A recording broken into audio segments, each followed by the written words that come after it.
Today, what we're going to be talking about is the customer service and database manager virtual assistant, which are not appointment setters at all. So what can a customer service and database manager do virtually? Yeah, so like this is the position that there's no doubt 100% should all be virtual.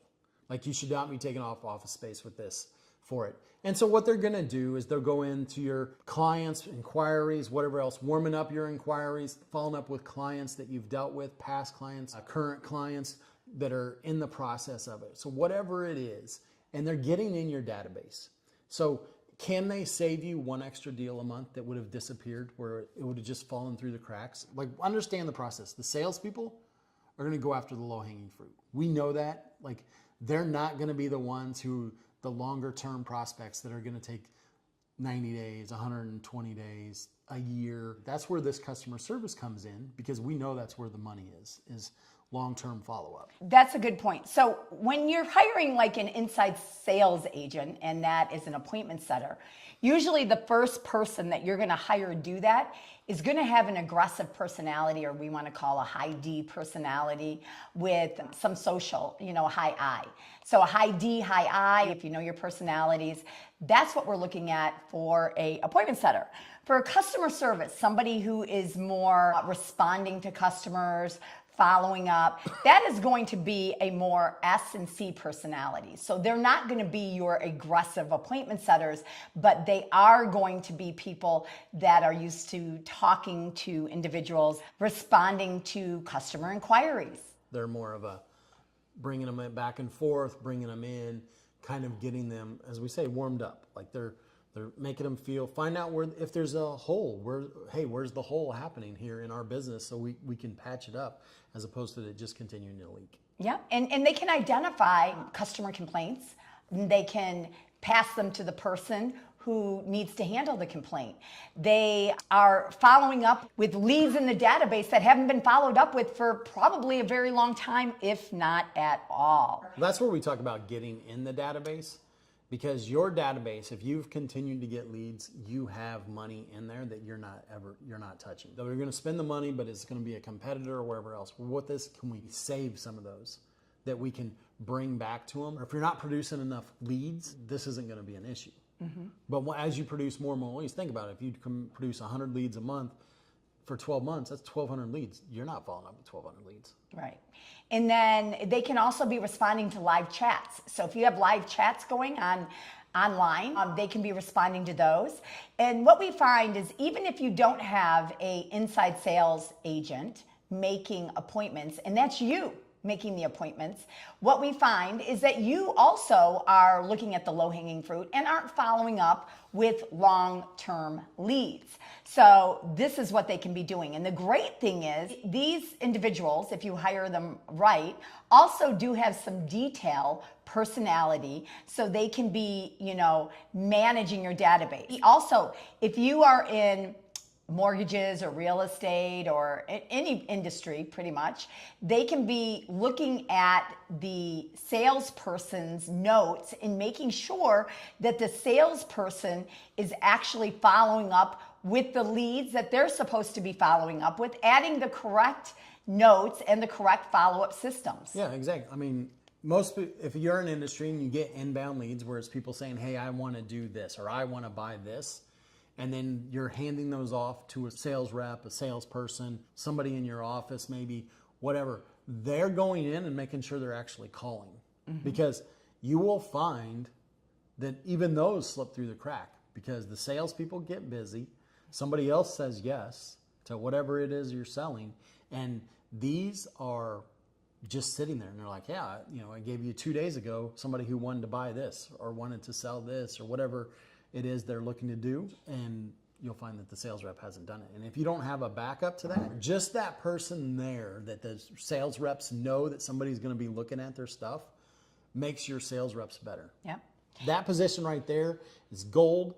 Even if they don't ever find anything, just making sure that the sales reps are more on point is worth millions. Yeah. They can actually answer incoming calls because there's so many great tools. They can actually answer your phones. So you have live people instead of voicemail.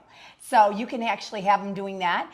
You can have them calling, getting feedback. So if you have appointments or if they're working. Or sales reps go on appointments, or if you've given them something, how's it going? How's the process going? Are you having any issues with it?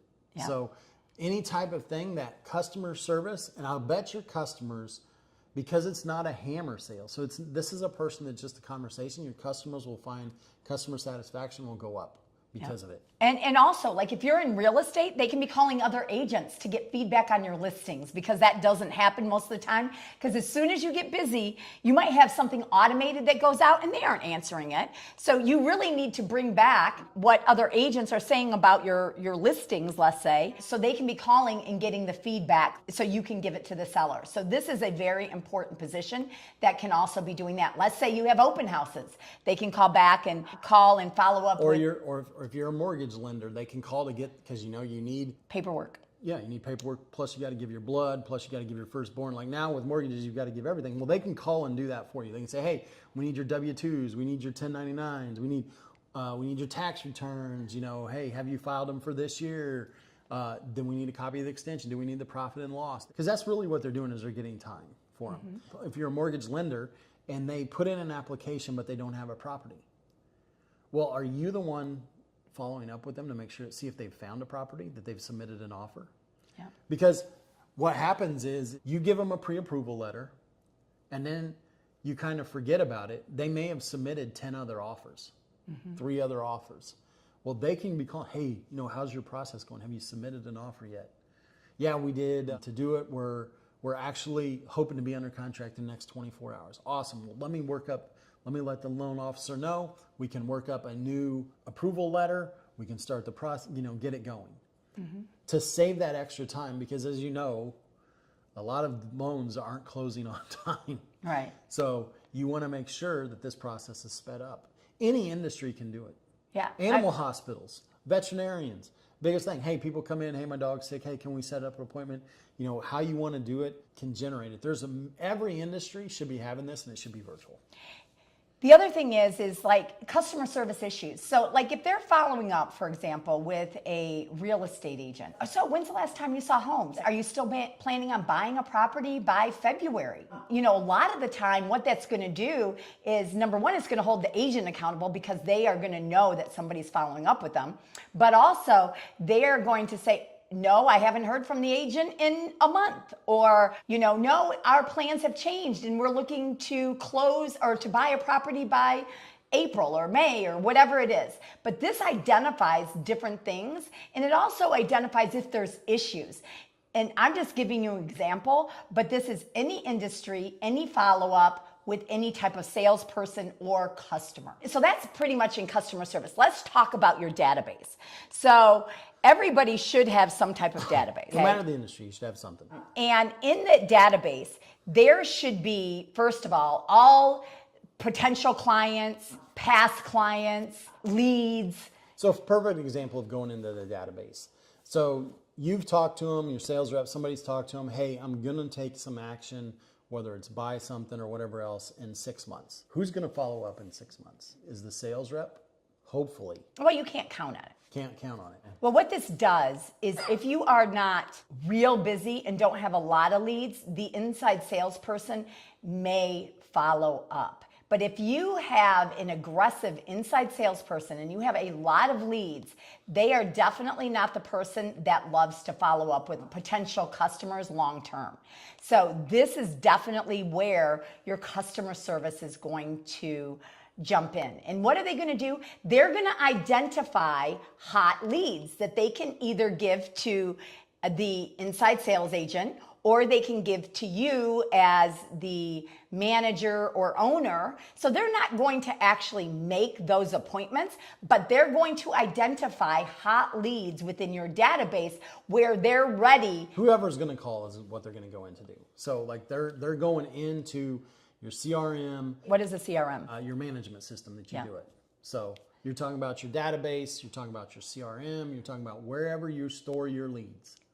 They're getting in there and they're actually working them, finding out, hey, you were supposed to call them in July, you were supposed to call them and they said they were going to buy in 3 months, or they said whatever it is, they're in there making it done. Or if you have a team that's working and so you want to check, okay, you have 2 sales reps, 14 sales reps. This sales rep said that this person was needing help with some type of financing, let's say.